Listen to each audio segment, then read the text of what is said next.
안녕하세요. 더성형외과 옥재진입니다. 많이 놀라셨죠? 최근에 매스컴을 통해서 여러 가지 놀라운 보도들이 있었습니다. 그래서 병원에 찾아오시는 분들이 굉장히 많은데요. 그걸 좀 미리 제가 설명드리려고 동영상을 찍게 되었습니다. 아시는 것처럼요, 유방 보형물을 몸 안에 넣은 사람들 중에 임파종이라는 것은 일종의 암인데요. 임파종이 발견된 사람이 있었습니다. 어떤 사람이었냐면 텍스처 보형물을 사용을 했고요. 사용한 지 평균적으로 7년에서 8년 정도 경과해서 만성염증이 있었다고 생각되는 사람, 주로 서양인한테 발견이 됐습니다. 실제로는 처음에 한 30만 명 중에 한 명이었어요. 그래서 사실은 별로 예의주시하지 않았습니다. 워낙 발생률이 낮으니까. 그런데 조금씩 발생률이 올라가고 있는 건 사실이고, 현재는 한 3만 명 중에 한 명 또는 그거보다 더 많이 발생한다는 얘기가 있었습니다. 동양인은 태국인한테 한 명이 발견이 됐고요. 그리고 나서 확진된 바가 없었는데 얼마 전에 한국인에서 두 번째로 발견이 되었습니다. 그래서 저희는 더욱 놀라게 되는 거고요. 그것 때문에 많이 걱정하셔서 병원을 방문하고 계십니다. 그러면 그런 일들이 왜 생겼을까요? 과연 그 역형성 큰 세포 임파종의 원인은 뭘까요? 라고 생각을 해보면 크게 세 가지로 얘기를 하는데, 첫 번째, 텍스처 보형물을 사용한 사람한테만 생겼다. 그래서 실리콘 입자가 어떤 역할을 하는 게 아니냐, 이런 얘기를 하고 있고요. 두 번째, 염증이나 감염이 있었던 사람인 것 같으니까 그게 원인이 아닐까 하는 생각이 있고, 세 번째, 유전적인 원인이 있으니까 서양인한테 주로 생기니 유전적인 팩터가 있는 거 아닐까 이렇게 생각하고 있고, 결론적으로는 그 세 가지가 다 영향을 갖고 있는 게 아닌가라고 믿고 있습니다. 저 개인적으로는요, 아마도 균에 의해서 생길 가능성이 가장 많다고 보고 있습니다. 균에 의한 만성염증이 결국 그런 걸 유발하는 것 같은데, 왜냐하면 실리콘 자체는 굉장히 조직 적합성이 좋은 거고 오랜 기간 동안 인류가 사용해 왔던 거예요. 예를 들면 코 안에 넣는 실리콘에서 굉장히 많이 사용했지만 임파종이 생긴 적이 없었단 말이에요. 그런데 똑같은 실리콘인데 왜 가슴에 넣은 거냐만 생기냐? 결국 유방보형물에 생겼던 임파종들은요, 실리콘이 거친 표면 입자, 스폰지처럼 구멍이 뚫려 있었고요. 그 안에서 균이 굉장히 잘 자라기 쉬운 조건입니다. 그래서 만성적으로 균이 거기서 자라면서 만성염증을 일으켜서 그런 문제가 생긴 게 아닌가. 일단 개인적으로는 그렇게 이해를 하고 있고, 굉장히 많은 연구자와 의사들이 저와 같은 생각을 하고 있습니다. 얼마나 무서운 병일까요? 사실은 이제 임파종은 임파구에서 생긴 암인데요. 기존의 임파종과 이 유방 보형물과 관계된 임파종은 조금 양상이 다릅니다. 그래서 역형성 큰 세포 임파종과 유방 보형물에서 유래된 역형성 큰 세포 임파종은 조금 다른 질환의 분류예요. 그래서 어떤 거에 가깝냐면 임파구 증식성 질환이라는 양성 질환하고 우리가 흔히 아는 암의 가운데쯤에 해당하는 겁니다. 그래서 굉장히 얌전한 암이에요. 물론 굉장히 시간이 오래 흐르면 전이도 하고, 그래서 그것 때문에 항암 치료도 하고 방사선 치료도 하고 사망한 분도 있지만, 대개의 경우에는 초반에 굉장히 얌전하게 있기 때문에 양성 질환처럼 우리가 그거를 조기 발견을 하면 보형물을 싸는 막이 생기는 거기 때문에 보형물을 싸는 막을 제거하는 것으로 치료를 마칩니다.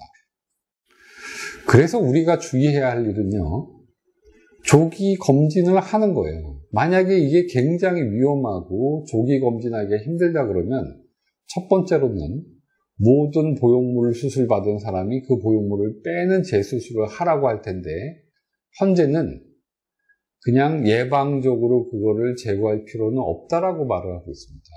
주기적으로 확인을 하라는 거고요. 주기적으로 확인을 하라는 얘기는 사실은 이상이 있는지 보라는 겁니다. 어떤 이상이 있는지 보는 거냐? 첫 번째로 가슴에 물이 차서 장액이 차가지고 굉장히 가슴이 커지는 경우, 또는 보형물을 싸는 캡슐에 혹이 생기는지를 보는 거예요.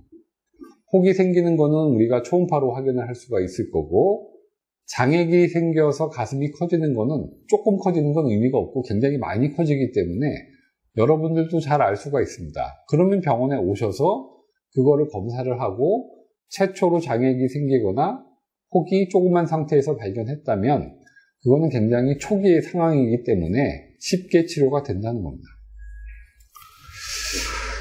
현재의 대응책은 그렇습니다. 예방적 제거는 필요하지 않다. 그냥 문제가 있을 때 병원에 가고 주기적으로 확인하자. 그런데 굉장히 무서워하시는 분들이 있어요. 그래서 난 싫으니까 제거해야 되겠다고 얘기하는 분들도 있고요. 그럼 어떻게 해야 될까요? 제거만 하시는 분이 있고, 제거를 하면서 그런 임파종이 생긴 적이 없는 스무스 보형물로 바꾸는 분들이 있고요. 또 인터넷을 공부를 하도 많이 하셔가지고 바꾸는 것만으로는 안 되고 보형물을 싸고 있는 피막까지 다 제거를 해야 완전하다고 하더라. 그것까지 제거를 해야 되는 거 아니냐라고 묻는 분이 있습니다. 만약에 우리가 보형물 제거를 하거나 교체를 한다면 피막은 어떻게 해야 됩니까? 사실 제 결론은 그렇습니다. 피막이 건강하지 않고 문제가 있으면 제거를 해야 됩니다. 그게 맞고요. 건강한 피막도 제거를 해야 되느냐? 그렇게 생각하지 않습니다. 건강한 피막을 제거하는 것은 사실은 벼룩 잡으려고 초가삼간을 다 태우는 것과 마찬가지인데요. 피막을 다 제거하는 게 여러분들이 생각하는 것처럼 그렇게 녹록한 일은 아니에요. 절개선도 훨씬 커져야 되고 기존의 수술을 받았던 조그만 절개선으로 제거를 할 수 없을 가능성이 많고요. 그 다음에 피막을 제거할 때는 여러분의 정상적인 조직도 같이 일부 떨어져서 나오게 돼요. 그러니까 몸에 위해를 가하는 것인데 필요하면 해야죠. 필요 없어도 그걸 할 거냐? 그렇지 않다는 거고요. 저희 병원에서는 만약에 보형물 교체나 제거를 원하는 경우에는 먼저 임상적인 검사를 하고 초음파를 해서 피막의 이상 유무를 확인을 하고 초음파에서 뭔가 이상하다고 확인이 되고 임상적으로 이상을 하면 피막 절제를 권하고 그렇지 않으면 피막 절제를 권하지 않습니다. 그리고 보형물 교체를 하고 일부 피막을 소작하거나 하는 일이 할 수 있지만 피막 전 절제를 하는 것은 국한된 경우에 시행하고 있고요. 그러면 보형물을 바꿨을 경우에 절대로 안 생긴다는 보장을 할 수 있냐? 할 수 없겠죠. 그건 아무도 모르는 거지만 확률적으로 보면 엄청나게 낮은 겁니다. 왜냐? 대개는 예방적 제거가 필요하지 않다고 했는데 저희는 예방적 제거를 하거나 심지어 보형물까지 바꿨어요. 대개 환자들이 7, 8년 동안 텍스처 보형물을 가지고 있었는데 우리는 조기에 보형물까지 바꿨다 그러면 굉장히 선제적인 대응을 한 셈이죠. 그런데 그것도 모자라서 피막까지 다 제거를 해야 된다. 배보다 배꼽이 더 큰 그런 양상이라고 할 수가 있겠습니다. 너무 동요하여 많이 놀래서 꼭 피막을 절제하고 다 해야 될 필요는 없을 것 같고 그냥 주기적으로 확인을 하시면 될 것 같고 그러나 너무 무섭다, 찝찝하다 그러면 보형물 교체만 하셔도 될 것 같고요. 아주 드물게 안 되겠다 그러면 보형물 제거를 하는 거고 선제적으로 피막까지 다 제거하겠다 이런 거는 국한된 경우에 하시는 게 맞을 것 같아요. 좀 이따 제가 진료 볼 때 다시 뵐 텐데요. 제가 너무 많은 분들한테 이 똑같은 얘기를 굉장히 자세하게 하기가 시간적으로 한계가 있어서 일단 영상을 찍었고요. 일단 이 정도 이해를 하시고 좀 이따 뵙도록 하겠습니다. 감사합니다.